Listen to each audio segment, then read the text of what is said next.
Hello friends, வணக்கம் and welcome to கோமோஸ் kitchen. நாம் இன்னைக்கு ஒரு ஈவினிங் ஸ்நாக் ஐட்டம் தான் பார்க்க போகிறோம். மீதமான இட்லியை வச்சு இட்லி வடை, அதாவது நம்ம உளுந்து வடை மாதிரி நல்ல சாஃப்டாக ஒரு வடை தான் பார்க்க போகிறோம். வெளியில் கிறிஸ்பியாகவும் உள்ளே சாஃப்டாகவும் இருக்கக்கூடிய ஒரு வடை தான் பார்க்க போகிறோம். இது மாதிரி ஒரு 3 இட்லி எடுத்திருக்கேன். ஒரு மீடியம் சைஸ் வெங்காயத்தை சின்னதாக கட் பண்ணி வச்சுருக்கேன். 2 பச்சை மிளகாய் சின்னதாக கட் பண்ணி வச்சுருக்கேன். கொஞ்சம் கருவேப்பிலை சின்னதாக கட் பண்ணி வச்சுருக்கேன். இஞ்சியும் சின்னதாக கட் பண்ணி வச்சுருக்கேன். 2 டேபிள் ஸ்பூன் அளவு அரிசி மாவு. இந்த இட்லி இருக்குது பாருங்கள், இதை நல்லா உதுத்து விட்டுறலாம். இந்த மாதிரி காலையில் உள்ள இட்லியாக இருந்தாலும் சரி, இல்லை அப்போவே செஞ்சு மீதம் ஆயிடுச்சு அப்படின்னா கூட நம்ம அதை செஞ்சிடலாம். நம்ம இதை உதுத்துட்டு உங்களுக்கு காமிக்கிறேன். இட்லியை நல்லா உதுத்து விட்டேன் பாருங்கள். நம்ம இதில் பச்சை மிளகாய், இஞ்சி, கொத்தமல்லி கருவேப்பிலை ரெண்டையுமே சேர்த்து போட்டுருக்கேன். வெங்காயம் எல்லாத்தையும் சேர்த்துட்டு இது கூட அரிசி மாவு அதையும் சேர்த்துடலாம். இதை தண்ணி சேர்க்காம நல்லா மிக்ஸ் பண்ணி விட்டுறலாம். மிக்ஸ் பண்ணி விட்டுட்டு அதுக்கப்புறமா தண்ணி நம்ம சேர்த்து வடை மாவு மாதிரி கொண்டு வரலாம். இதில் ஏற்கனவே இட்லியில் உப்பு இருக்கும், அதனால கொஞ்சமாக உப்பு சேர்த்துக்கிறேன். நல்லா கலந்து விட்டுறலாம்.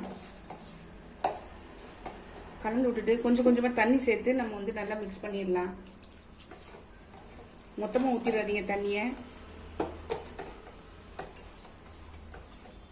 சப்பாத்தி மாவோட கொஞ்சம் தளர்வாக இருக்கணும். பிசைஞ்சிட்டு காமிக்கிறேன். பிசைஞ்சு எடுத்துட்டேன் பாருங்கள். நல்லா சாஃப்டாக இருக்கிற மாதிரி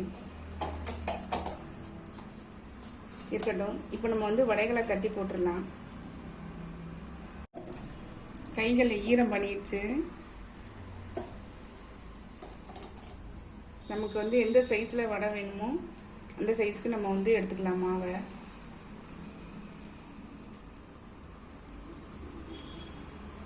ஊற்றிட்டு உள்ளங்கையிலையும் கொஞ்சம் தண்ணியும் இல்லைன்னா எண்ணெய் எதுனாலும் நல்லா ரவுண்டாக நம்ம வடைக்கு தட்டுற மாதிரி தட்டிக்கோங்க.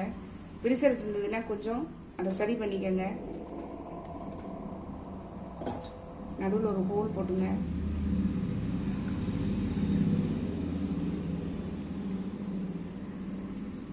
இப்போ வடை சேஃப் ரெடி ஆயிடுச்சு. நம்ம இப்போ அடுப்பில் போட்டு பொரிச்சு எடுத்துடலாம். இந்த மாதிரி எல்லாத்தையும் தட்டி நம்ம போட்டுக்கலாம். காமிக்கிறேன்.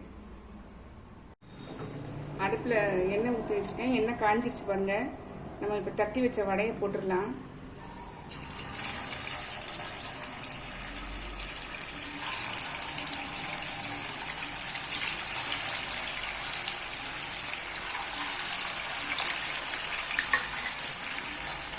சிம்லேயே வச்சு வேக விடுங்க.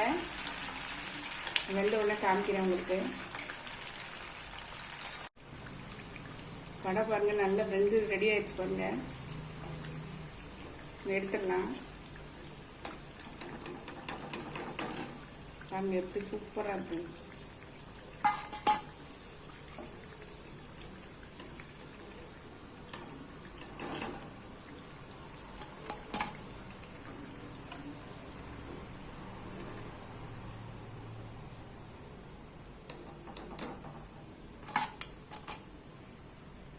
எடுத்தாச்சு பாருங்க. அடுத்த பேட்ச் போட்டுடலாம். போட்டுட்டு காமிக்கிறேன்.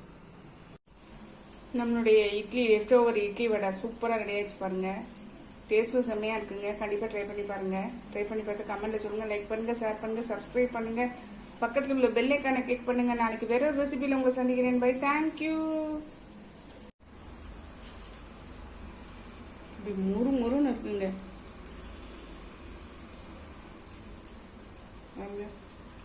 உள்ளேயும் சாஃப்டாக இருக்குது, வெளியில் நல்லா சூடாக முன்னாடியே பாருங்கள் கிறிஸ்பியாக இருக்குது. வெளியில் செம்ம டேஸ்ட்டாக இருக்குங்க. கண்டிப்பாக ட்ரை பண்ணி பாருங்கள்.